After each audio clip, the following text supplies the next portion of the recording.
fast forward, I ended up working for a massive corporate organization called Capita. And I was there for 2 stints, actually. The first stint for 6.5 years, ended up being a sales and delivery manager, managing a 32 million turnover business.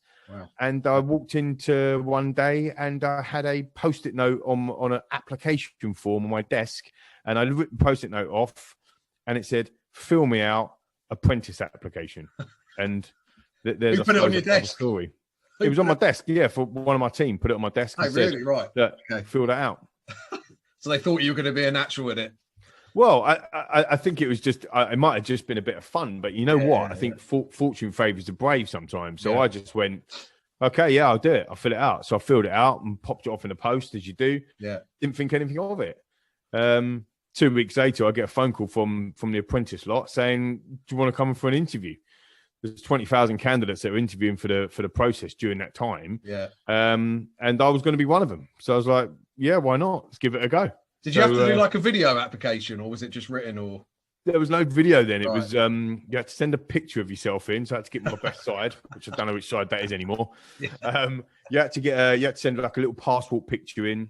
Yeah. And there was lots of questions on there about who you are and what your beliefs are and kind of how you will teach Sir Alan, because he was Sir Alan then, of course, Lord Sugar, and how you would teach Sir Alan certain things. It's like, quite bizarre. But ultimately that probing, it was actually a very good application, really, because they started to use that during your interview process, but also during the show. Sure. For those of you, for those of the listeners and the people that are watching, if you understand the concept of The Apprentice, it is like a giant assessment center, right? People assessment center, that's what it is. Yeah. And they use that information not against you, but to probe you during that process. No more so than in the interviews right at the end, which I have to say, Dan, is the hardest interview process that you'll probably ever go through. So it left me in good stead. I'm actually I've got Claudine Collins. I know she was sort of before your time. I know Claudine. Yeah, I know Claudine. Yeah. So I've got her on the channel in a couple of weeks. So, but I know she wasn't one of your interview viewers, was she, at the time? No, she didn't interview. She didn't. Yeah, I was before her time. Yeah. So The Apprentice, really, as you say, it was almost like a sort of ongoing psychometric testing of different skills.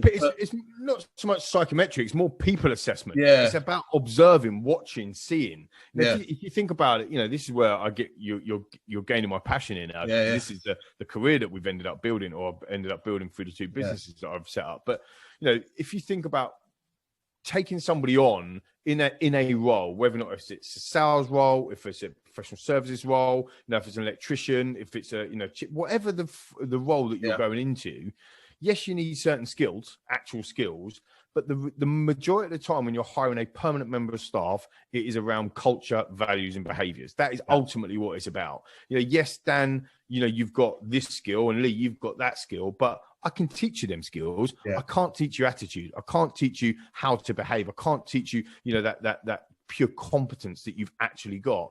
And that's what people assessment does. And that's what The Apprentice is. If you think about it, Lord Sugar sets out 12 different tasks, business style tasks that is going to test you in different ways.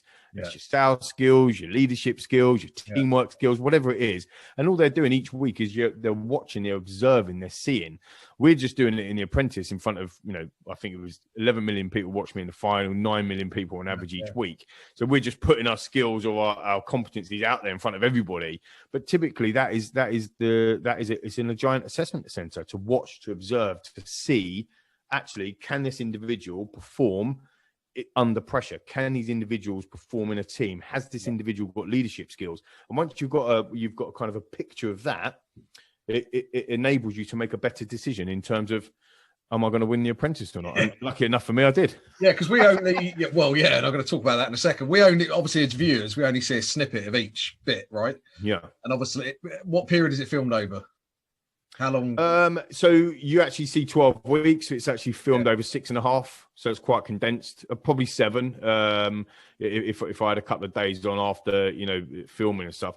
What's really bizarre about that is it is literally constant. People watching think, you idiots, why are you doing that way? Why are you doing this way? But again, I'm going back. It might have changed a little bit now. I'm going back in 2008. Well, we wasn't allowed to use the internet.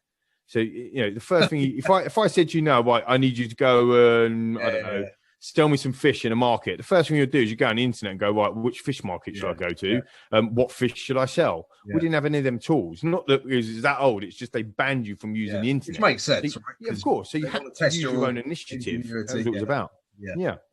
So obviously you did win it. Why do you think you won it? Well, it definitely wasn't to do with my CV, that's for sure.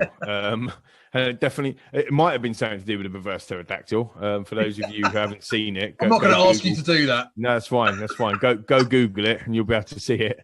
I think, to be honest, I mean, I'm the only candidate to date, unless somebody, an apprentice Stato, wants to kind of correct me if I'm wrong, but I'm the only candidate to date that has never been in the final 3 of the boardroom. So I was never up for being fired. And the reason why I personally believe that is because I went back to my roots and I decided that I was just going to be myself. I was going to work hard. I was going to build relationships, and I was just going to get on with a job and just try and solve the problem that's in front of you. And I think with them 3 fundamental things, if you do that in life and in business, you can't go far wrong. Make a decision. So decide, work hard, and then your achievements will come. It's kind of, it's quite a simple way of looking at things, but it's kind of the way that I did. And so I worked hard, and, I won more tasks than anyone else. I lost less tasks than anyone else. I was never in the final 3 of the boardroom.